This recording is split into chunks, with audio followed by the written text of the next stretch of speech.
Hello दोस्तों, मैं अमरजीत सागर आप सभी को स्वागत करता हूं अपने यूट्यूब चैनल क्वेश्चन एक्सप्रेस में। दोस्तों, क्वेश्चन शुरू करने से पहले मैं आप सभी से आग्रह करूंगा कि आप मेरे चैनल पर नए हैं तो कृपया लाइक और सब्सक्राइब कर दें। चलिए क्वेश्चन शुरू करते हैं। पहला क्वेश्चन है, वनस्पति घी बनाने के लिए कौन सी गैस प्रयोग की जाती है? बताएंगे दोस्तों, वनस्पति घी बनाने के लिए कौन सी गैस प्रयोग की जाती है? तो इसका आंसर हो जाएगा बी नंबर, हाइड्रोजन।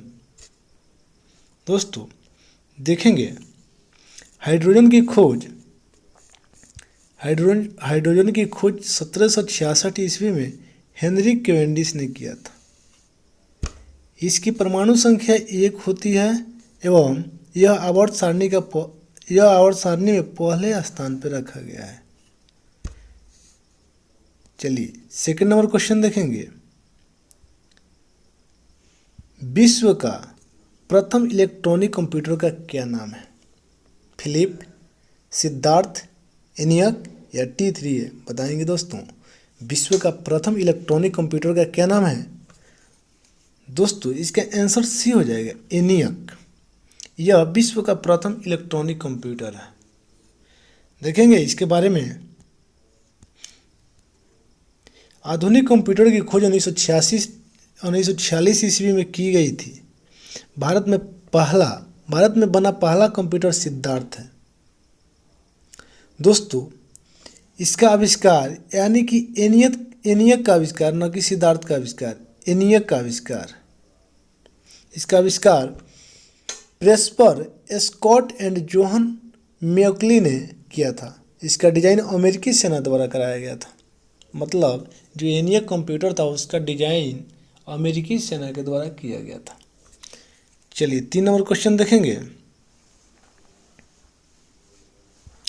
निम्नलिखित में से कौन सा दुनिया में सबसे ज्यादा ऊंचाई वाला झरना है? मोटराजी, टूगेला, मोंगे या एंजिल? बताएंगे दोस्तों, निम्नलिखित में से कौन सा दुनिया का सबसे ज्यादा ऊंचाई वाला झरना है? तो दोस्तों इसका आंसर हो जाएगा डी नंबर, एंजिल। दोस्तों देखेंगे,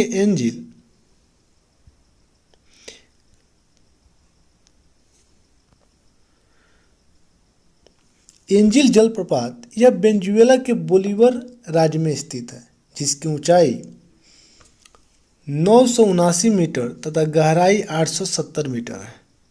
दोस्तों इस झरना का नाम अमेरिकी विमान चालक जिमी एंजिल के नाम पर रखा गया था।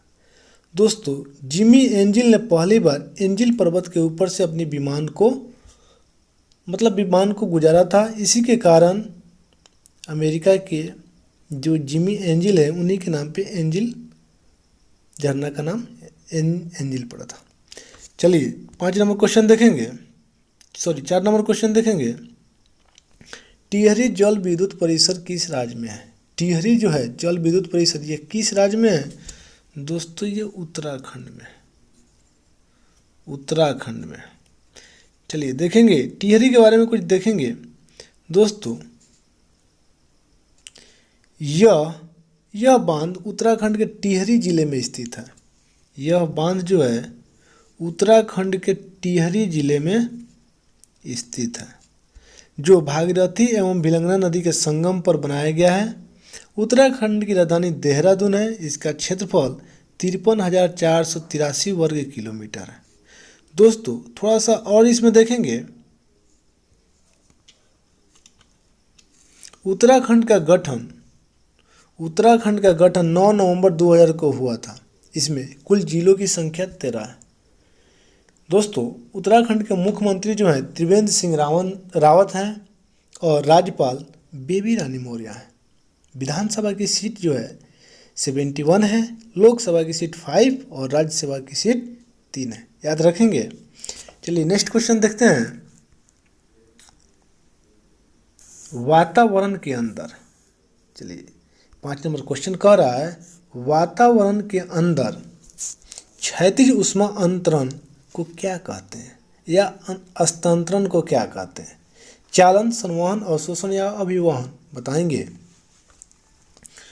दोस्तों, इसका आंसर हो जाएगा बी नंबर, संवहन। चलिए देखेंगे, किसी गैसीय अथवा तरल पदार्थ के एक भाग से दूसरे भाग की ओर उसके अणुओं द्वारा ऊष्मा के संचार को संवहन कहते हैं। चलिए नेक्स्ट देखेंगे,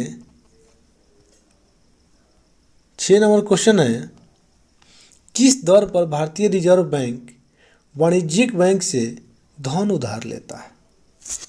बताएंगे दोस्तों, किस दर पर भारतीय रिजर्व बैंक वाणिज्यिक बैंक से धन उधार लेता है? दोस्तों इसका आंसर हो जाएगा रिवर्स रेपो दर। रिवर्स रेपो दर। दोस्तों रिवर्स रेपो दर और रेपो दर क्या होता है, इसके बारे में समझेंगे।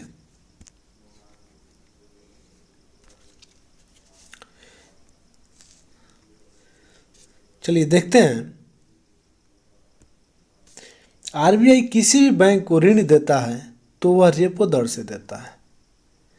जैसे दोस्तों RBI, Punjab National Bank, ICICI Bank, HDFC Bank, अगर किसी भी बैंक को ऋण देता है तो रेपो दर से देता है। लेकिन वहीं आरबीआई किसी दूसरे बैंक से ऋण लेता है तो वह वापस ऋण लेता है तो वह रिवर्स रेपो दर से लेता है। याद रखेंगे, अगर ये देता है, आरबीआई देता है तो रेपो दर से देगा, और वहीं किसी भी बैंक से ये ऋण लेगा तो ये रिवर्स रेपो दर के रेट से लेगा। चलिए आगे बढ़ेंगे, 7 नंबर क्वेश्चन है, ओमान की राजधानी निम्नलिखित में से कहाँ है? बताएंगे दोस्तों, तेहरान, मलेशिया, मस्कट या ताशकंद? फटाफट बताएंगे, ओमान की राजधानी निम्नलिखित में से कहाँ है? बताएंगे दोस्तों। चलिए इसका आंसर हो जाएगा सी नंबर, मस्कट। दोस्तों इसका आंसर हो जाएगा सी नंबर, मस्कट। मस्कट। चलिए देखेंगे ओमान के बारे में। दोस्तों ओमान जो है एशिया महाद्वीप का एक अभी अंग है जो लगभग पूर्ण तानाशाह देश भी है। ओमान की राजधानी मस्कट यह यहाँ का सबसे बड़ा शहर है। दोस्तों ओमान की राजधानी जो मस्कट है वो वहाँ का सबसे बड़ा शहर भी है। ओमान की मुद्रा जो है रियाल है, याद रखेंगे। चलिए 8 नंबर क्वेश्चन क्या कर रहा है देखेंगे, भारत में तुगलक वंश के बाद कौन से वंश ने शासन किया था? भारत में जो तुगलक वंश था उसके जस्ट बाद कौन सा वंश ने शासन किया था? तो दोस्तों याद रखेंगे सैयद वंश ने। दोस्तों देखेंगे सैयद वंश के बारे में। चलिए देखते हैं, सैयद वंश के संस्थापक खिर्ज खां था। इसका शासनकाल 1414 से लेकर 1451 ईस्वी तक रहा। सैयद खां था, खिर्ज जो खां था, खिर्ज खां, याद रखेंगे सैयद खां लिखा गया, खिर्ज खां वो तैमूर लंग का सेनापति था एवं सैयद वंश का अंतिम शासक अलाउद्दीन आलम शाह था। याद रखेंगे सैयद वंश का अंतिम शासक जो था अलाउद्दीन आलम शाह था, याद रखेंगे। चलिए 9 नंबर क्वेश्चन देखेंगे, इनमें से कौन सी पदार्थ की चौथी अवस्था है? गैस, इलेक्ट्रॉन, वाष्प, प्लाज्मा? बताएंगे दोस्तों, इनमें से कौन सी पदार्थ की चौथी अवस्था है? गैस, इलेक्ट्रॉन, वाष्प या प्लाज्मा? दोस्तों इसका आंसर हो जाएगा प्लाज्मा। देखते हैं दोस्तों, ये प्लाज्मा यह रक्त का तरल भाग होता है। सही बात है, यह रक्त का तरल भाग होता है। रक्त का लगभग 60% भाग प्लाज्मा होता है एवं 90% जल होता है तथा प्रोटीन जो होता है 7% होता है और लवण 0.9% एवं ग्लूकोज जो होता है 0.1% होता है और शेष पदार्थ होता है, बहुत ही कम शेष पदार्थ होता है। चलिए देखेंगे 10 नंबर क्वेश्चन है, कौन सा विटामिन दूध में नहीं पाया जाता है? Vitamin A, vitamin B, vitamin C या विटामिन डी? बताएंगे दोस्तों। दोस्तों इसका आंसर हो जाएगा सी नंबर, विटामिन सी। चलिए देखते हैं दोस्तों, दूध में नहीं पाया जाने वाला विटामिन सी होता है जल में उपस्थित विटामिन बी और सी होता है, यानी जल में उपस्थित विटामिन बी और सी होता है एवं वसा में ए डी ई के उपस्थित होता है। यानी vitamin A, vitamin D, vitamin E, vitamin के जो होता है ये वसा में उपस्थित होता है, वसा में, और जल में कहेगा तो विटामिन बी और सी हो जाता है। विटामिन सी की कमी से मसूड़ों से रक्त निकलने लगता है, जो एक दांत की बीमारी पायरिया का रूप ले लेता है। विटामिन सी का सबसे अच्छा स्रोत आंवला है, याद रखेंगे। चलिए नेक्स्ट देखते हैं, किस गवर्नर जनरल ने ठगी प्रथा का दमन किया था? यानी किस गवर्नर जनरल ने ठगी प्रथा का विरोध किया था, दमन किया था, अंत किया था? बताएंगे दोस्तों। Lord Hastings, Lord William Bentinck, Lord Attenborough या लॉर्ड हार्डिंग? बताएंगे दोस्तों। दोस्तों इसका आंसर हो जाएगा B number, Lord William Bentinck. Lord William Bentinck, याद रखेंगे दोस्तों। लॉर्ड विलियम बेंटिंग ने 1830 ईस्वी में ठगी प्रथा का अंत किया था, याद रखेंगे। 1830 ईस्वी में ठगी प्रथा का अंत किया था।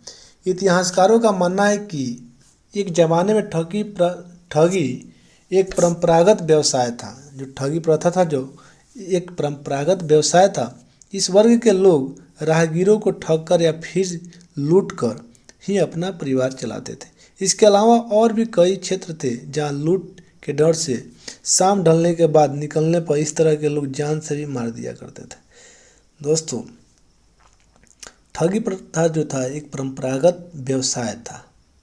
इस वर्ग के लोग जो थे वो राहगीर किसी भी राह चलते आदमी को पकड़ के उसके सामान को लूट लेता था, और कहीं कहीं ऐसा भी कहीं कहीं ऐसा भी किया जा सकता था कि वहाँ पे लूटने के बाद उसे जान से भी मार दिया जाता था। तो इसी के चलते ठगी प्रथा को अंत करने के लिए 1830 ईस्वी में विलियम बेंटिंग ने ठगी प्रथा को अंत कर दिया। चलिए नेक्स्ट देखते हैं। 12 नंबर क्वेश्चन है, प्लासी के युद्ध में सिराजुद्दौला के मरने के बाद बंगाल का नवाब कौन बना? मीर जाफर, मीर कासिम, हैदर अली या टीपू सुल्तान? बताएंगे दोस्तों इसका आंसर हो जाएगा 1 नंबर, मीर जाफर। दोस्तों 23 जून 1757 ईस्वी को ईस्ट इंडिया कंपनी की सेना रॉबर्ट क्लाइव और बंगाल के नवाब सिराजुद्दौला के बीच प्लासी नामक स्थान पर युद्ध हुआ, जिसमें सिराजुद्दौला की पराजय हुई एवं उसे मार दिया गया। तब ईस्ट इंडिया कंपनी ने मीर जाफर को बंगाल का नवाब घोषित कर दिया। इसमें कंपनी की जीत नहीं मानी जा सकती है। सॉरी दोस्तों, इसमें कंपनी की जीत जो है नहीं मानी जा सकती, क्योंकि रॉबर्ट क्लाइव द्वारा बहुत ही बड़ा षड्यंत्र रचा गया था। इसमें सिराजुद्दौला के सेनानायक अमीर सेठ, जगत सेठ एवं मीर जाफर के साथ षड्यंत्र कर लिया गया था। यानी रॉबर्ट जो क्लाइव था इन तीनों आदमी से अपना समझौता कर लिया था, षड्यंत्र कर लिया था, और इसी को मीर जाफर को वहाँ का बंगाल का नवाब बनाने के लिए, सिराजुद्दौला को मारने के लिए और मीर जाफर को वहाँ का नवाब बनाने के लिए षड्यंत्र रचा गया था। चलिए 13 नंबर क्वेश्चन देखेंगे। भाखड़ा नांगल परियोजना किस नदी पर बना है? कोसी, चेनाब, सतलज या झेलम? बताएंगे। भाखड़ा नांगल जो परियोजना है किस नदी पर बना है? दोस्तों ये सतलज नदी पर बना है। ये कहाँ है देखेंगे। भाखड़ा नांगल परियोजना हिमाचल प्रदेश में सतलज नदी पर बनाया गया है। इसको बनाने की शुरुआत वर्ष 1948 ईस्वी में की गई थी और 1962 ईस्वी में यह बनकर तैयार हो गया था। चलिए नेक्स्ट देखेंगे। नोबेल पुरस्कार से सम्मानित प्रथम महिला कौन थी? विजया लक्ष्मी पंडित थी, मदर टेरेसा थी, इंदिरा गांधी थी या सरोजिनी नायडू थी? बताएंगे दोस्तों। नोबेल पुरस्कार से सम्मानित प्रथम महिला कौन थी? फटाफट बताएंगे दोस्तों। इसका आंसर हो जाएगा बी नंबर, मदर टेरेसा। इसका आंसर हो जाएगा मदर टेरेसा। दोस्तों मदर टेरेसा को वर्ष 1979 ईस्वी में नोबेल पुरस्कार शांति के क्षेत्र में दिया गया था। इनका जन्म 26 अगस्त 1910 ईस्वी में उत्तरी मैसेडोनिया में हुआ था। वर्ष 1980 में इन्हें भारत रत्न से भी सम्मानित किया जा चुका है। याद रखेंगे, मदर टेरेसा को 1979 ईस्वी में शांति के क्षेत्र में नोबेल पुरस्कार दिया गया तथा 1980 ईस्वी में भारत रत्न भी दिया गया था। चलिए 15 नंबर क्वेश्चन है, अल्जीरिया की मुद्रा को किस नाम से जानते हैं या जाना जाता है? फ्रैंक, पुला, दिनार या पीसो? बताएंगे दोस्तों। दोस्तों इसका आंसर हो जाएगा सी नंबर, दिनार। दोस्तों अल्जीरिया यह अफ्रीका महाद्वीप का एक देश है जिसकी राजधानी अल्जियर्स है। याद रखेंगे, अल्जीरिया जो है अफ्रीका महाद्वीप का एक देश है जिसकी राजधानी जो है अल्जियर्स है। चलिए 16 नंबर क्वेश्चन देखेंगे, इनमें से मलेशिया का राष्ट्रीय खेल कौन सा है? हॉकी, बैडमिंटन, फुटबॉल या बेसबॉल? बताएंगे दोस्तों। दोस्तों इसका आंसर हो जाएगा बी नंबर, बैडमिंटन। दोस्तों मलेशिया का राष्ट्रीय खेल बैडमिंटन है। इसकी राजधानी कुआलालंपुर है, कुआलालंपुर, एवं यहाँ की मुद्रा का नाम रिंगगिट है। मलेशिया एक एशियाई देश है। याद रखेंगे दोस्तों, मलेशिया जो है ये एशिया महाद्वीप का एक देश है जहाँ की मुद्रा का नाम रिंगगिट है। याद रखेंगे। चलिए 17 दिसंबर 1927 ईस्वी को जॉन सॉन्डर्स की हत्या किसने की थी? 17 दिसंबर 1927 ईस्वी को जॉन सॉन्डर्स की हत्या किसने की थी? भगत सिंह, सुखदेव, बिपिन चंद्रपाल या मंगल पांडे? बताएंगे मित्रों। दोस्तों इसका आंसर हो जाएगा भगत सिंह। चलिए देखते हैं, भगत सिंह को सॉन्डर्स की हत्या एवं 8 अप्रैल 1929 को केंद्रीय विधानसभा में बम फेंकने के कारण उन्हें गिरफ्तार कर 23 मार्च 1931 ईस्वी को फांसी पर लटका दिया गया। भगत सिंह का प्रसिद्ध नारा, याद रखेंगे दोस्तों, भगत सिंह का जो प्रसिद्ध नारा था इनकलाब जिंदाबाद एवं दूसरा था साम्राज्यवाद का नाश हो। याद रखेंगे। चलिए हम्पी के स्मारक निम्न में से किस राज्य में? केरल, गुजरात, तमिलनाडु या कर्नाटक? बताएंगे दोस्तों।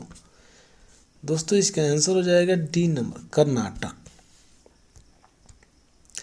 चलिए बात हुई कर्नाटक की, देखते हैं। हम्पी का स्मारक कर्नाटक राज्य में स्थित है। इसकी राजधानी बेंगलुरु तथा इसका क्षेत्रफल 1,91,791 वर्ग किलोमीटर है। याद रखेंगे।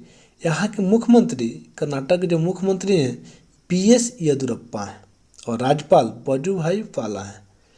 दोस्तों कर्नाटक में विधानसभा की सीटों की संख्या 225 और लोकसभा की विधानसभा की 225, लोकसभा की 28 तथा राज्यसभा की 12 सीटें हैं। याद रखेंगे, राज्यसभा की 12 सीटें हैं।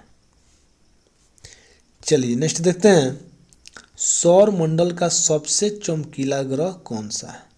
बुध, शुक्र, शनि, वरुण? बताएंगे। बुध, शुक्र, शनि या वरुण? बताएंगे दोस्तों। इसका आंसर हो जाएगा बी नंबर, शुक्र। चलिए देखते हैं, सौर मंडल का सबसे चमकीला ग्रह शुक्र है। इसे सांझ का तारा या भोर का तारा भी कहते हैं, क्योंकि यह शाम के समय जो है पश्चिम दिशा में तथा भोर के समय पूर्व दिशा में दिखाई देता है, जिसके कारण हम लोग सांझ का तारा या भोर का तारा कहते हैं। इसे पृथ्वी की भगनी भी कहा जाता है। याद रखेंगे दोस्तों, इसे पृथ्वी की भगनी भी कहा जाता है। सौरमंडल का सबसे छोटा ग्रह बुध और शुक्र है, जिसके पास कोई उपग्रह नहीं। दोस्तों अगर कहे कोई क्वेश्चन रहे कि किस ग्रह के पास कोई उपग्रह नहीं होता है, तो वो ग्रह है बुध और शुक्र। याद रखेंगे। 20 नंबर क्वेश्चन देखेंगे, रासायनिक एंजाइम मूल रूप से क्या है? प्रोटीन, वसा, कार्बोहाइड्रेट या हाइड्रोकार्बन? दोस्तों इसका आंसर हो जाएगा 1 नंबर, प्रोटीन। दोस्तों यह वीडियो आप सभी को अच्छा लगा होगा, हेल्पफुल लगा होगा, तो आप अपने मित्रों के साथ इसे शेयर करें, लाइक करें, सब्सक्राइब करें। तब तक के लिए फिर मिलते हैं आप सभी को अगले वीडियो में। तब तक के लिए आप सभी मित्रों को जय हिंद, जय भारत, वंदे मातरम। आपका दिन शुभ हो।